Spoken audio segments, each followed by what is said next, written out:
Tu l'as mangé? Oui. C'est l'une des dernières répétitions avant la première de dimanche. Officiellement, ils ne pourront pas, mais ils sont déterminés, ils seront là. On est prêt, on va jouer comme normal. On est professionnels, on joue. Et le symbole est beaucoup trop fort pour qu'on passe à côté.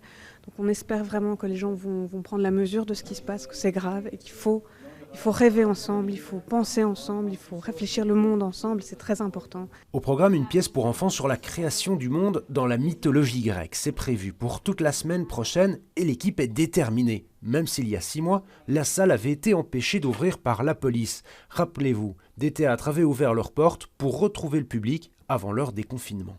Pas comment ça va se passer, j'espère juste simplement que ça se passe bien, que la police ne viendra pas et qu'on puisse jouer et puis que le fait que ça soit... Là, il y a une décision politique qui a été prise, c'est pas une décision sanitaire, il faut vraiment le redire. La différence des derniers Codeco, c'est que là, les experts eux-mêmes disent « mais nous, on n'a jamais demandé la fermeture des lieux culturels ». Et c'est ce qui pousse de nombreuses salles à emboîter le pas. Ici, le centre culturel d'Uccle, chapeauté par la commune. La salle de 800 personnes continuera à accueillir ses 200 spectateurs dimanche. Et au-delà, la décision est prise.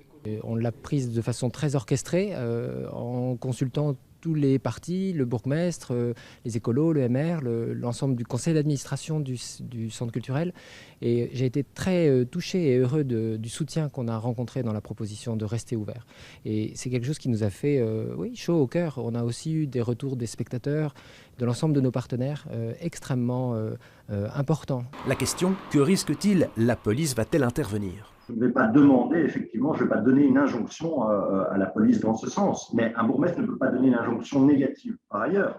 Mais moi, je n'ai pas l'intention, en effet, d'envoyer les autocomptes sur mon propre centre culturel, à l'évidence, non. Des PV seront-ils vraiment dressés? Pas selon le collège des procureurs généraux qui dit avoir bien d'autres priorités. En tout cas, le monde culturel souhaite faire annuler la mesure du Codeco et manifestera dimanche dans la capitale.